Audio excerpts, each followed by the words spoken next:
अस्सलाम वालेकुम व्यूवर्स। आज बात होगी एशिया कप पे और मेरे साथ दो मेहमान हैं। एक साइड से सरफराज भाई बैठे हैं, दूसरे साइड से इम्तियाज़ भाई बैठे हैं जो कि क्रिकेट पे बात करते हैं। तो ओवरऑल बात होगी एशिया कप में सारी टीमों की परफॉर्मेंस पे, जैसे कि बॉलिंग डिपार्टमेंट हो या बैटिंग डिपार्टमेंट हो, उस पे बात होगी। तो पहले मैं जाऊंगा सरफराज भाई के पास कि उनसे जानना चाहेंगे कि पूरे एशिया कप में किस किस टीम ने कितना प्रभाव डाला है और किस डिपार्टमेंट में डाला है। जी सरफराज भाई। देखिए यूसुफ भाई, मैं ये समझता हूं कि इस एशिया कप की जो अहम दावेदार टीम मानी जाती थी टीम इंडिया, तो वो तो कोई प्रभाव नहीं डाल पाई, जो कि टूर्नामेंट से बाहर हो चुकी है। और मैं समझता हूं कि श्रीलंका को हम कमजोर समझते थे, वो तो उभर के आई है। और अफगानिस्तान, तो पाकिस्तान जो थी वो मोर और लेस हर एक के जहन में थी कि पाकिस्तान कुछ ना कुछ कर सकती है, वो एक अहम टीम है। पाकिस्तान तो अपनी उम्मीदों पे मैं समझता हूँ खरी ही उतरी है।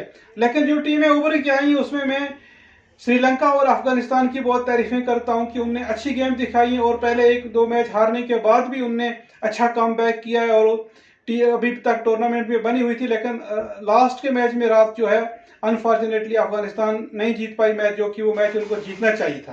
बिल्कुल बेशक। इम्तियाज भाई के पास जाना चाहूंगा कि कल का जो मैच हुआ अफगानिस्तान बनाम पाकिस्तान, तो उसमें अफगानिस्तान ने बहुत फाइट की, लास्ट मतलब ओवर तक गेम पहुंची। तो उस बारे में आपका क्या ख्याल है? बॉलिंग में उन्होंने इतना प्रभाव किया कि 9 विकेट तक चली गई थी पाकिस्तान की, तो क्या कहना चाहेंगे? जी जी, जैसा कि हम सभी जानते हैं कि पाकिस्तान जो है कल का मैच जो है आखिरी विकेट पे जो आखिरी ओवर में जीती है। बिल्कुल। अगर हम पूरे टूर्नामेंट को देखें तो ओवरऑल बहुत सारे मैचेस जो है एक दो को छोड़ के जो वन साइडेड हुए हैं, बाकी सारे जो मैच हुए तो वो आखिरी ओवर तक ही चले गए हैं। क्योंकि जो यूएई की कंडीशंस है वो इन टीमों को काफी सूट भी करती है, जिनके पास स्पिन अटैक जो है वो जो अच्छा हो, खासकर पाकिस्तान जो हो या अफगानिस्तान हो या श्रीलंका हो, इवन इंडिया भी जो है, हालांकि उनका बैड लक रहा कि इस टूर्नामेंट में वो कुछ खास नहीं कर पाए, लेकिन उनकी जो है वो कंडीशन जो है उनको भी काफी सूट करती है। लेकिन इस बार जो है जो एशिया यूए की जो पिचेस है वो थोड़ी डिफरेंट जो हमें देखने को मिली कि यहाँ पर पेसर्स को भी जो है इवन स्पिन से ज्यादा मदद हमें देखने को मिली। और रात के मैच में भी जो है स्पिनर्स से ज्यादा जो है पेसर्स ने ही विकेट ली। अफगानिस्तान के जो पेसर्स हैं उन्होंने 6 खिलाड़ी को जो है वो आउट किया। जी हाँ, कि पाकिस्तान जो है जिस तरह की क्रिकेट के लिए हमेशा जानी जाती है कि अगर वो जीत भी जाए तो जो धड़कने हैं वो उनके जो लवर्स हैं, जो उनके फैंस हैं, उनकी धड़कने जो है वो ऑलमोस्ट बंद होने को ही होती है। तो वही हमें देखने को मिला। जी बिल्कुल। सरफराज भाई, मुझे एक बात बोलिए कि पहले जो मैच थे कुछ मतलब बड़े मार्जिन से टीम्स को हराते थे, जी। लेकिन एशिया कप में हमें ऐसा देखने को मिला कि नेक टू नेक फाइट्स हुई हैं। तो इसका मतलब क्या कहना चाहेंगे? हमने बॉलिंग पे बात की, लेकिन बैटिंग का कितना प्रभाव है इस मतलब पूरे एशिया कप में? देखिए, मैं ये समझता हूँ इसका अहम रीजन जो है यहाँ की कंडीशंस का है। वो ये है कि जो टीम भी टॉस जीतती है वो पहले ये क्या कहते हैं गेंदबाजी को ही अहमियत देती है, और जो नेक्स्ट टीम आती है वो फिर चेज जो है कैलकुलेटेड रिस्क लेती है। वो उस हिसाब से नहीं खेलती है जिस हिसाब से खेलना चाहिए, वो टारगेट को देख के खेलते हैं और ऑलमोस्ट फिर वो कम से कम लास्ट ओवर तक वो मैच जाता है और चेज करने वाली टीम ही जीतती है, क्योंकि बैटिंग बहुत आसान हो जाती है। मैं चाहे इंडिया का मैच था श्रीलंका के खिलाफ या पाकिस्तान के खिलाफ या कल के मैच जो भी मैं देख रहा हूं कि पहली इनिंग में बहुत कोशिश करते हैं बैट्समैन हिट लगाने की, लेकिन वो गेंद जो है वो फंस के आती है और स्ट्रोक लगाना कुछ आसान नहीं होता है। लेकिन बाद में जैसे पिच ही बदल जाती है, मुझे ऐसा लगता है। तो यहाँ पे टॉस का जो अहम रोल रहता है, इसकी वजह से मैं समझता हूँ कि मैचेस भी इतने टाइट हो रहे हैं और चेज करने वाली टीम जो है वो जीत रही है। नहीं, यहाँ पे मैं सरफराज को एक बार रोकना चाहता हूँ कि बेशक जो है कि हमने पिछली बार जो वर्ल्ड कप जो यूएई में था उसमें भी देखा कि टॉस का काफी इफेक्ट था। इस बार भी हम एशिया कप में देख रहे हैं, लेकिन ओवरऑल जो बाहमी सीरीज पाकिस्तान जो है यूएई में खेल रहा है उसमें मुझे कहीं नहीं लगा कि पाकिस्तान जो है चाहे पहले बैटिंग करे या बाद में करे, वो ऑलमोस्ट जो है यूएई में सारे मैच जीती है। जी देखिए, ये पाकिस्तान का एक पर्सनल मैं कहता हूँ उनके साथ हो सकता है, क्योंकि ये कहा जाता है कि पाकिस्तान का यूएई भी एक होम ग्राउंड ही माना जाता है। उनको ये कंडीशन ज्यादा सूट्स हैं या वो कंडीशन को ज्यादा समझते हैं, फेवरेबल कंडीशन है पाकिस्तान को, या उनने कितने मैच खेले हैं, किस किस टीम के खिलाफ खेले हैं, क्या उनने सारे जो मैचेस हैं वर्ल्ड की जितनी अच्छी टीमें हैं उन सबको उनने हराया है यहाँ पे यूएई की कंडीशंस में। ये सारी चीजें क्योंकि स्टेटस का मुझे भी तक पूरा मालूम नहीं है। नहीं, मैं आपको लेकिन मैंने जो एक बड़ी टूर्नामेंट वर्ल्ड कप देखी, एशिया कप देखी, इनमें तो यही हाल रहा है। नहीं, मैं आपको पहले यहीं से बता रहा हूं कि पिछले जो वर्ल्ड कप है या इस जो एशिया कप है, इनको छोड़ के जो बाहमी सीरीज हुई पाकिस्तान की, जो दूसरे ममालिक के साथ जो सीरीज हुई, जिनमें ऑस्ट्रेलिया भी वहां गया है, न्यूजीलैंड गया है, हालांकि ये क्या कहते हैं साउथ अफ्रीका भी गया है, वो सारी सीरीजें जो है वो व्हाइट वॉश होके आई है।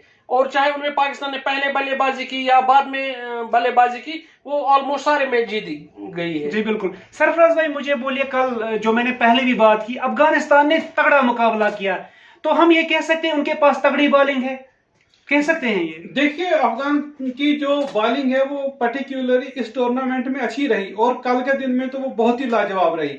लेकिन ओवरऑल अगर उनकी बॉलिंग का एनालिसिस मैं अपना अगर पॉइंट ऑफ व्यू कहूं तो स्पिनर डिपार्टमेंट उनका ठीक ठाक है, लेकिन पेसर्स को मैं उतना अहमियत नहीं देता हूं कि वो जो है उतने कंसिस्टेंट रहेंगे और वर्ल्ड के हर ग्राउंड पे जो है वो अच्छी तरीके से खेलेंगे हर टीम के खिलाफ। लेकिन जो उनके स्पिनर्स दो बादल, खासकर मुजीब और राशिद जो हैं, वो किसी भी जगह में किसी भी कंडीशंस में अच्छी गेंदबाजी करते हैं। वो तो साबित हुआ है कि वो अच्छे गेंदबाज हैं। लेकिन ओवरऑल अगर एशिया कप को देखा जाए या कल के मैच को देखा जाए, उनके पेसर्स ने भी अच्छी बॉलिंग की है और लास्ट में भी उनके पेसर्स ने जो बॉलिंग की, मेरे ख्याल से अगर उन्हें ठीक ठाक बॉलिंग की होती तो पाकिस्तान हार ही सकता था। जी बिल्कुल, पाकिस्तान हारने के कगार पे पहुंचा था, लेकिन आखिरी दो गेंदों पे जो 20 ओवर की पहली दो गेंदें थी, नसीम शाह ने 2 छक्के जड़ के अपने नाम किया मुकाबला और फाइनल में रास्ता साफ किया। जी इम्तियाज भाई, मैं बोलना चाहूंगा जो ये हिंदुस्तान की टीम है 2014 से पहली बार नॉकआउट हुई है फाइनल से, तो मतलब इसमें क्या दोष रहा उनका, कहाँ कमी रही? जहां तक मेरी सोच है या मैं समझता हूं, इंडिया की जो है मेन काज जो था कि मैंने पहले भी सरफराज से इस बारे में बात की थी कि मुझे लगा कि इंडिया ने जो है एक पेसर जो है वो ऑलरेडी कम खिलाया इस टूर्नामेंट में, हालांकि वो सिर्फ 3 पेसर के साथ गई।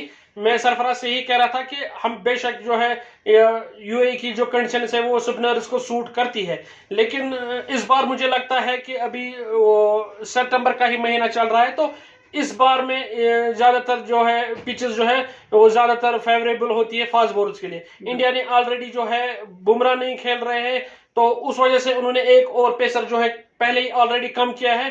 मुझे लगता है ये एक मेन कारण है। दूसरा, अब कह रहे हैं कि लोग जो है कि प्लेइंग 11 जो है वो नहीं बन पाई इंडिया की। मैं इस बात से इत्तेफाक नहीं कर रहा हूं कि इंडिया जो है पिछले कई सालों से जो है इसी जो प्लेइंग 11 के साथ हर कंट्रीज में जाती है और जीत कर ही आती है। जी बिल्कुल। सरफराज भाई मुझे बोलिए, रोहित शर्मा, केएल राहुल, सूर्य कुमार यादव, मुझे लगा कि कहीं ना कहीं इनका भी फेलियर रहा, रन नहीं बना पा रहे थे, मतलब पूरी तरीके से जिस अंदाज में जिस पेस से वो रन बना रहे थे, बिल्कुल मतलब कुछ 10-20 रन या 30 रन पे आउट होना उनके लिए, ये तो मतलब इस बारे में आपका क्या ख्याल है? देखिए, यहाँ पे इंडिया की टीम के खिलाफ बहुत से सवाल हैं। जी बहुत से सवाल हैं और वो सवाल सारे जो है वो वाजिब भी हैं। देखिए, ये इंडिया की टीम अगर अच्छी तरीके से अभी तक टूर्नामेंट में बनी होती या ये एशिया कप जीत जाते, तो ये जीत जो थी, इनके सारी जो थे, इनके गुनाह जो थे वो ढके रहते। लेकिन अब वो सारे के सारे जो है वो जाहिर हो रहे हैं। बिल्कुल। देखिए, इंडिया की टीम का जो मेन प्रॉब्लम है वो उनके मिडिल ऑर्डर में है। जो अभी तक इम्तियाज ने बात की कि मैं इस बात को नहीं समझता हूं कि इंडिया की प्लेइंग 11 ठीक नहीं खिलाई। देखिए, इंडिया के लिए प्लेइंग 11 में सबसे बड़ी प्रॉब्लम वो ये है कि उनके पास 3-4 प्लेयर सेम कैलेबर के हैं और वो उनकी काबिलियत में कोई उतना ज्यादा फर्क नहीं है। वो कभी एक को खिलाते हैं, कभी दूसरे को खिलाते हैं, कभी तीसरे को खिलाते हैं, लेकिन किसी एक बैट्समैन को सेटल नहीं होने देते हैं कि भाई आप ही हमारे लिए खेलेंगे। अगर उनने इतने साल दिनेश कार्तिक को बाहर रखा, फिर लास्ट ईयर की या आईपीएल की बुनियाद पे उसको अंदर लाना, मैं नहीं समझता, वो बनता ही नहीं है। एक बंदे की 40 साल की एज हो चुकी है, चाहे वो आपको एक टूर्नामेंट जितवा ही दे, फिर उसको प्लान में नहीं रखना चाहिए। अगर आपको रखना है तो फिर ऋषभ पंत को बाहर रखो, बिल्कुल, क्योंकि वो रिस्पॉन्सिबिलिटी नहीं लेते हैं। वो एक दो धारी तलवार की तरीके से चलते हैं। वो कभी हारी हुई बाजी को जितवा देके कभी जीती हुई को हरवा सकते हैं वो। और मैं ये समझता हूं कि केएल राहुल का आउट ऑफ फॉर्म होना भी एक अहम बात है। दूसरी बात यह कि रोहित और राहुल जो चाहते हैं कि हम तेज स्टार्ट करें और वो पावर प्ले में ज्यादा से ज्यादा रन हासिल करना चाहते हैं। बिल्कुल, वो उनको उम्मीद ये है कि हमारा मिडिल ऑर्डर तगड़ा है, रन हो जाएंगी। लेकिन मैं समझता हूँ वो अगर डीप जाएंगे, क्योंकि रोहित शर्मा पहले T20 में इसी हिसाब से खेलते थे, वो पहले सेट होते थे, लेकिन 8-9 की एवरेज फिर भी उसकी रहती थी, और वो 10 ओवर के बाद जब एक्सेलरेट करते थे तो बहुत अच्छी तरीके से करते थे, कंस्टेंटली उसके 60-70 रन जो थे बनते ही थे।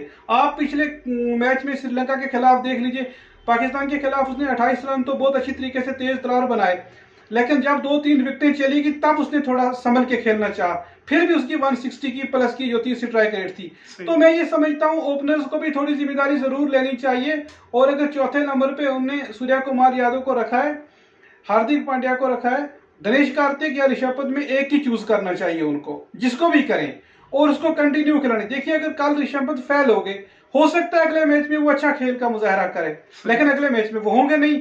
आप दिनेश कार्तिक को लाएंगे, वो एक मैच के बाद आएगा, उसके पास भी अनसर्टेनिटी कल में हो या नहीं हो, तो ये चीजें नहीं चलेगी। दूसरी बात मैं ये समझता हूँ कि 5 बॉलर्स से खेलना बहुत अहम होता है, जिस भी टीम को खेलना। इंडिया के पास कम से कम 10 जो थे पेसर्स होने चाहिए थे और 2 स्पिनर होने थे, और बेंच पे भी आपके पास कुछ चेंज करने के लिए होना चाहिए। इंडिया के पास तो बेंच पे कोई रहा ही नहीं है। मोहम्मद शमी का इतना अच्छा फॉर्म था, उसने आईपीएल में बहुत अच्छा खेला, या नटराजन इंडिया के पास है, या उमेश यादव हैं।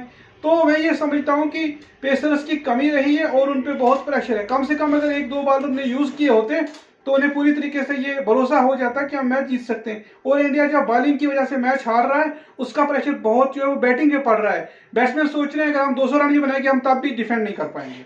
यहाँ मैं और एक बात कहना चाहूंगा कि मैं इस वक्त जो है इंडियन क्रिकेट बोर्ड या सिलेक्शन कहें, कमेटी कहें, उनकी तनकीद करता हूं, और साथ में जो है ये श्रीलंकन जो है या पाकिस्तान की क्रिकेट बोर्ड की, उनकी सोच थोड़ी डिफरेंट है।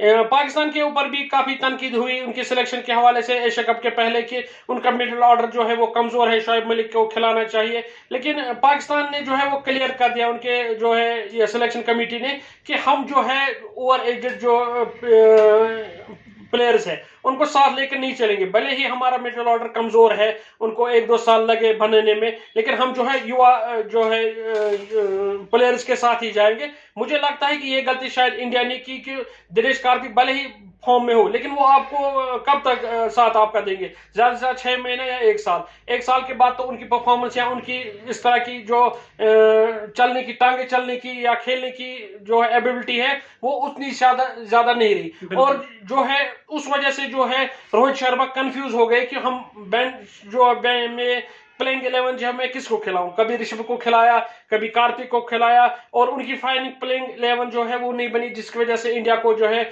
एशिया कप से बाहर होने को जो है वो खमियाजा भुगतना पड़ा। बहरहाल जिन्होंने गलतियां की हैं तो गलतियों का खामियाजा भी भुगतना पड़ा है। एशिया कप फाइनल से बाहर हो चुकी है टीम इंडिया। अब बात करेंगे हम पाकिस्तान बनाम श्रीलंका, यानी कि फाइनल से पहले एक मैच होने जा रहा है, तो इसका कितना प्रभाव पड़ेगा कि फाइनल मैच पे, जो इससे पहले एक मैच लीग मैच होने जा रहा है श्रीलंका बनाम पाकिस्तान, क्या प्रभाव पड़ेगा फाइनल मैच पे इसके? देखिए जी, इम्तियाज भाई ने जहां अपनी बात खत्म की, मैं थोड़ी सी बात वहां पे बढ़ाता हूं। पहले इंडिया के मुतालिक मैं ये समझता हूं कि इंडिया के आईपीएल ने भी इंडिया के क्रिकेट का बेड़ा गर्क किया हुआ है। आप देखें, चाहे साउथ अफ्रीका का दौरा था या इंग्लैंड का दौरा था, बहुत से दौरों पे रोहित शर्मा अवेलेबल नहीं थे, केएल राहुल अवेलेबल नहीं थे, जसप्रीत बुमराह अवेलेबल नहीं थे।